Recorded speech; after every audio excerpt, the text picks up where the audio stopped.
Good morning students. आज का topic है कंप्यूटर की पीढ़ियाँ, जिसको इंग्लिश में बोलते हैं generation of computer. Charles Babbage की परिकल्पना के आधार पर कंप्यूटर का विकास किया गया। कंप्यूटर के विकास की इस प्रक्रिया को निम्नलिखित 5 पीढ़ियों में विभाजित किया गया। बच्चों, आप लोग जानते हैं कि कंप्यूटर का आविष्कार किसने किया था? चार्ल्स बेबेज ने। तो उन्हीं के आधार पर उन्होंने जिस कंप्यूटर का निर्माण किया था, उसी के आधार पर अब कंप्यूटर का विकास प्रारंभ किया गया। और उस विकास को उसके विकास की जो इस प्रक्रिया को कितने पीढ़ियों में बांटा गया? 5 पीढ़ियों में, जिसमें से पहली है प्रथम पीढ़ी, मतलब फर्स्ट जनरेशन। सन 1946 में अमेरिकी सरकार के मार्गदर्शन में एनिएक नामक विश्व का प्रथम इलेक्ट्रॉनिक कंप्यूटर का निर्माण किया गया। इस कंप्यूटर में स्विच के रूप में वैक्यूम ट्यूब का प्रयोग किया गया था। बच्चों, सबसे पहला जो कंप्यूटर था वो बना ENIAC, और ये अमेरिकी सरकार के देख रेख में बनाया गया था 1946 में, और इसमें स्विच के रूप में वैक्यूम ट्यूब का यूज़ किया गया। इसे विश्व का प्रथम कंप्यूटर इसलिए माना गया क्योंकि इसके द्वारा 1 सेकेंड में 5000 जोड़ अथवा 350 गुणा या भाग की संक्रियाएं की जा सकती थी। बच्चों, इसे विश्व का प्रथम कंप्यूटर जो था वो इसलिए कहा गया था क्योंकि इसमें क्या था कि आप एक ही सेकेंड में लगभग 5000 जोड़ एक साथ कर सकते थे, और 350 गुणा या फिर भाग की कैलकुलेशंस आप इसमें एक समय पर कर सकते थे। $4 लाख की कीमत से बना यह कंप्यूटर पूर्ण रूप से स्वचालित गणना करता था। बच्चों, ये अपना काम खुद ही करता था। इसको बस क्या था, कुछ इंस्ट्रक्शन ही देने होते थे। जैसे कि अगर आपको जोड़ करना है तो आपको इसको जोड़ का इंस्ट्रक्शन देना होता था। और ये कुल कितनी कीमत से बना हुआ था? $4 लाख की कीमत से बना हुआ कंप्यूटर था। इसके पश्चात वॉल्व पर आधारित अनेक कंप्यूटर एक के बाद एक बने, जैसे कि यूनिवैक, एडसैक, IBM 650 आदि। इन सबको प्रथम पीढ़ी का कंप्यूटर कहा गया। इस पीढ़ी को वैक्यूम ट्यूब पीढ़ी के नाम से भी जाना जाता है। बच्चों, जो प्रथम पीढ़ी थी कंप्यूटर की, इसको आप एक दूसरी पीढ़ी के नाम से भी जान सकते हैं, वो की है वैक्यूम ट्यूब, क्योंकि इस पीढ़ी में बने सभी कंप्यूटर वैक्यूम ट्यूब प्रणाली पर आधारित थे, इसीलिए इसका नाम वैक्यूम ट्यूब पीढ़ी भी है। अब हम बात करते हैं प्रथम पीढ़ी के कंप्यूटर की कुछ विशेषताओं की, जिसमें से पहली विशेषता है वैक्यूम ट्यूब का प्रयोग किया गया। बच्चों, इसमें किसका प्रयोग किया गया था? वैक्यूम ट्यूब का। तो ये इसकी एक विशेषता है। ये कंप्यूटर विशाल आकार के थे, मतलब कि इनका आकार बहुत था, ये एक पूरे के पूरे कमरे में आ पाते थे। तीसरा है, इन कंप्यूटर में बड़ी संख्या में वातानुकूलित उपकरणों का प्रयोग किया गया था। इस कंप्यूटर में क्या था बच्चों? जो हीटिंग होती थी, मतलब जब ये चलता था तो इसमें जो गर्मी उत्पन्न होती थी उसको ठंडा करने के लिए कुछ ऐसा वातानुकूलित रूम चाहिए होता था। एसी से लगा हुआ रूम चाहिए होता था, जिससे कि उसकी जो कूलिंग है, उसकी जो हीटिंग है, उसे कैसा किया जा सके, कंट्रोल किया जा सके। चौथा है, ये कंप्यूटर अति संवेदनशील और अविश्वसनीय थे। बच्चों, इन कंप्यूटरों पर विश्वास करना सही नहीं था, क्योंकि हो सकता था कि इनमें गलती के चांसेस थे।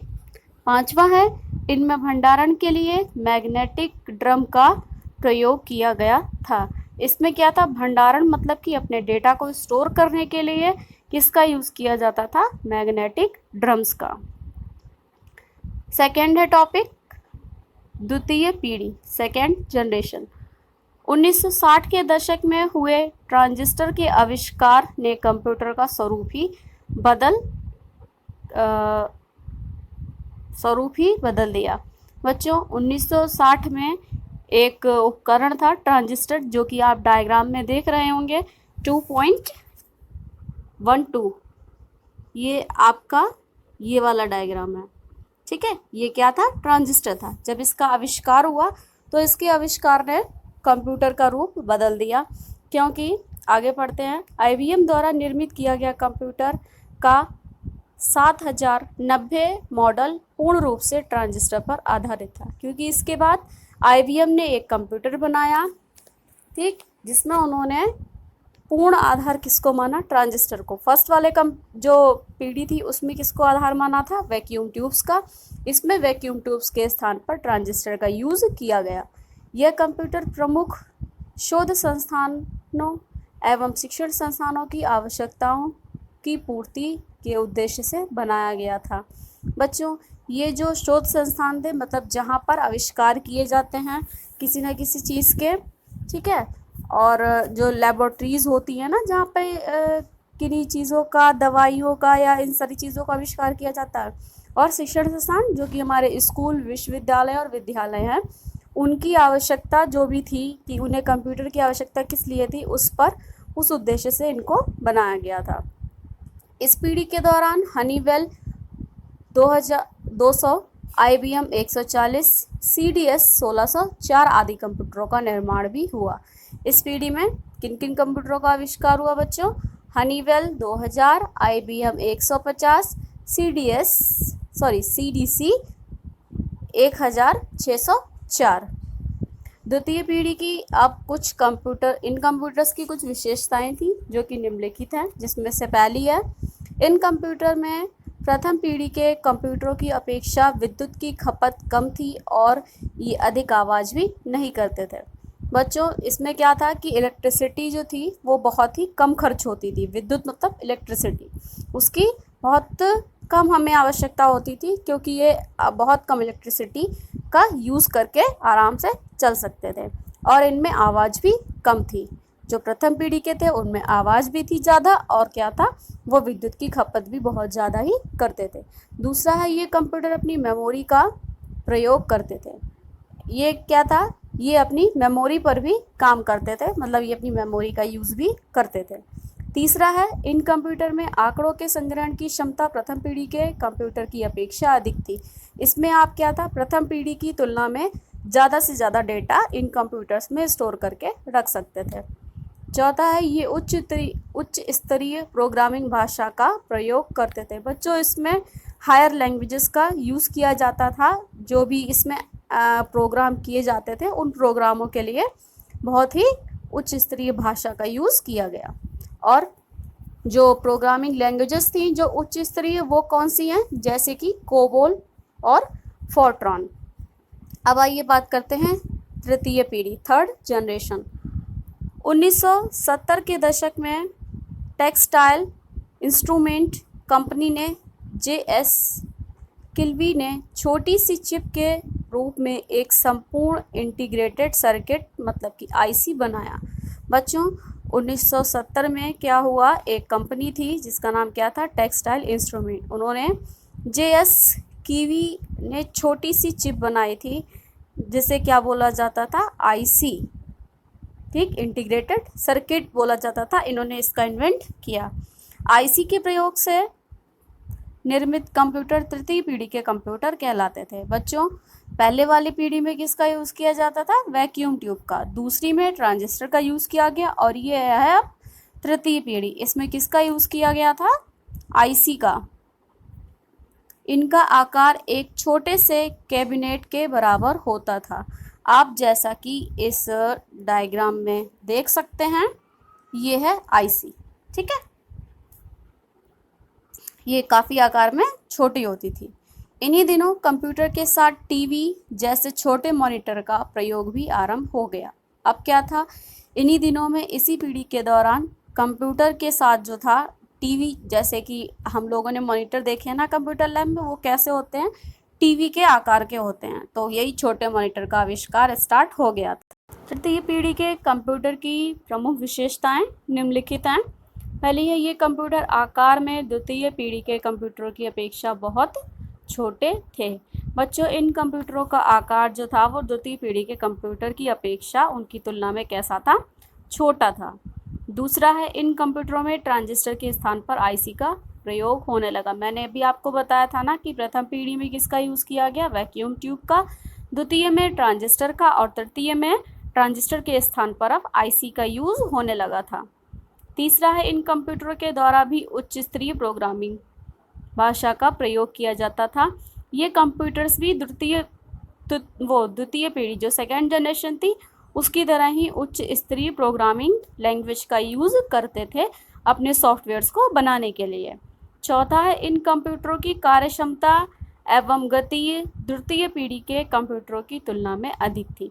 बच्चों, इनकी कार्य करने की क्षमता मतलब इनकी कैपेबिलिटी और गति जो स्पीड थी वो द्वितीय पीढ़ी के जो कंप्यूटर थे उनकी तुलना में कैसी थी, अधिक थी। ये आपके काम को जल्दी से कर सकते थे और उसकी स्पीड भी अच्छी होती थी, मतलब कि आप थोड़े ही सेकेंड्स में बहुत बड़ी से बड़ी कैलकुलेशंस को भी आसानी से कर सकते थे कम ही टाइम में। अब आगे बात करते हैं चतुर्थ पीढ़ी की, फोर्थ जनरेशन। 1970 के दशक के अंत और 1980 के दशक के प्रारंभ में चतुर्थ पीढ़ी के कंप्यूटर का विकास हुआ। इस समय आईसी चिप के स्थान पर माइक्रो प्रोसेसर का प्रयोग आरंभ हो चुका था। अब इन कंप्यूटरों में बच्चों आईसी के स्थान पर किसका यूज़ होने लगा? माइक्रो प्रोसेसर्स का यूज़ होने लगा। वैज्ञानिक कंप्यूटर के आकार को छोटे से छोटा करने का प्रयास करने लगे। परिणाम स्वरूप कंप्यूटर का आकार पहले की अपेक्षा कई गुना छोटा भी हो गया।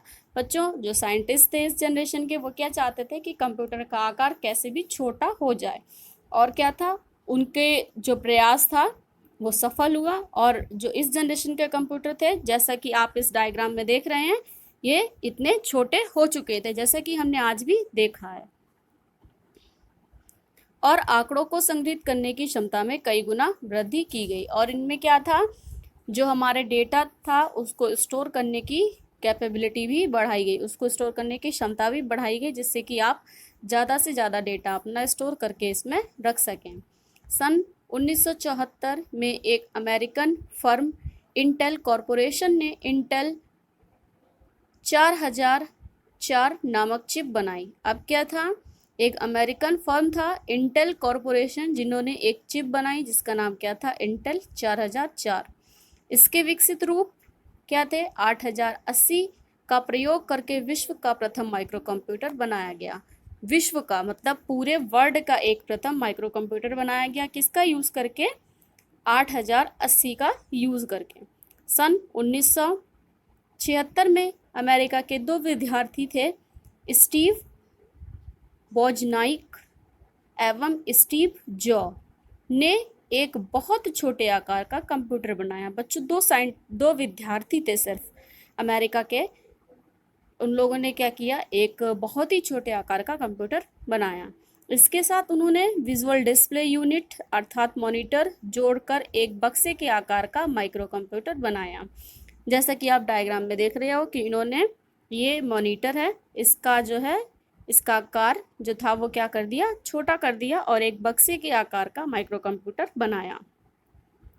चौथी पीढ़ी के रूप में यह कंप्यूटर सारे विश्व के बाजार में छा गया था। बच्चों, ये जो फोर्थ जनरेशन का कंप्यूटर था इसकी बिक्री पूरे के पूरे वर्ल्ड में बहुत ही ज़्यादा हो रही थी। इनमें वेरी लार्ज स्केल इंटीग्रेशन मतलब कि जिसको इंग्लिश में पढ़ते हैं VLSI, शॉर्ट में पढ़ते हैं VLSI तकनीक का प्रयोग होना शुरू हो गया था। इसमें किस चीज़ की तकनीक का यूज़ हो गया, VLSI का यूज़ करना स्टार्ट कर दिया था इस पीढ़ी ने।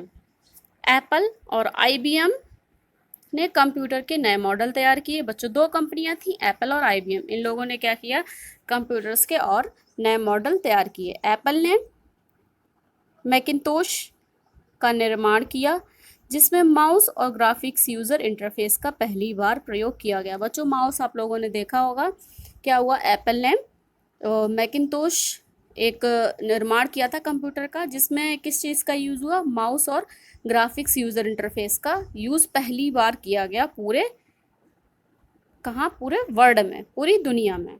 IBM ने विविध अनुप्रयोग जैसे कि लोटस 123 स्प्रेडशीट और MS वर्ड का विकास किया।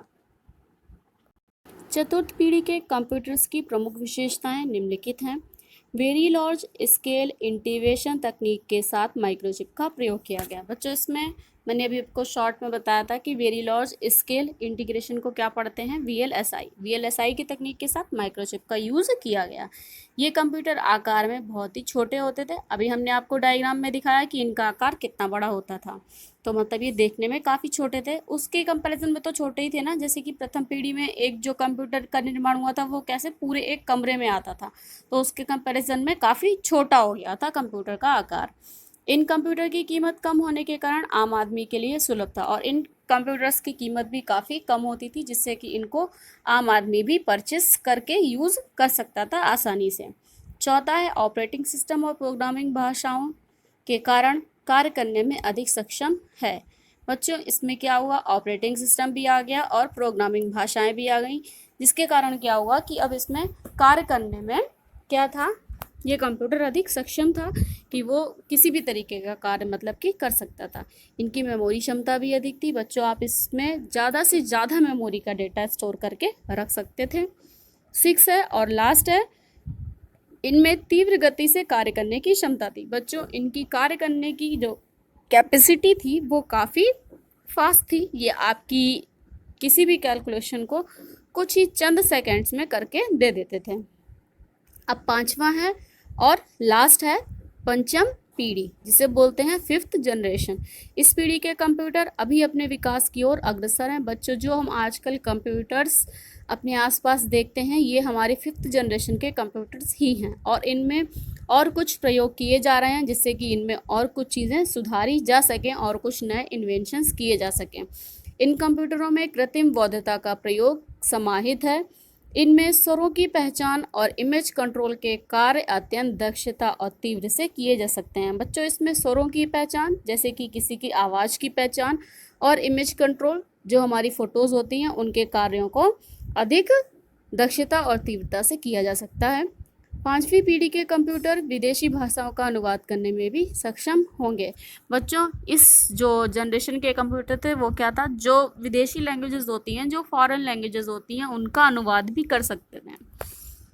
लेकिन इस पीढ़ी के कंप्यूटर को इस रूप में आने में अभी समय लगेगा, परंतु क्या, ये जो इस पीढ़ी के कंप्यूटर हैं मतलब कि वो ये कर सकें कि जो विदेशी भाषाएं होती हैं, जो फॉरेन लैंग्वेज होती हैं, वो हमारी लैंग्वेज में इसका ट्रांसलेट कर सकें, इसको अभी थोड़ा सा टाइम लगेगा ऐसे कंप्यूटर बनने में, और इस पर अभी कार्य भी चल रहा है।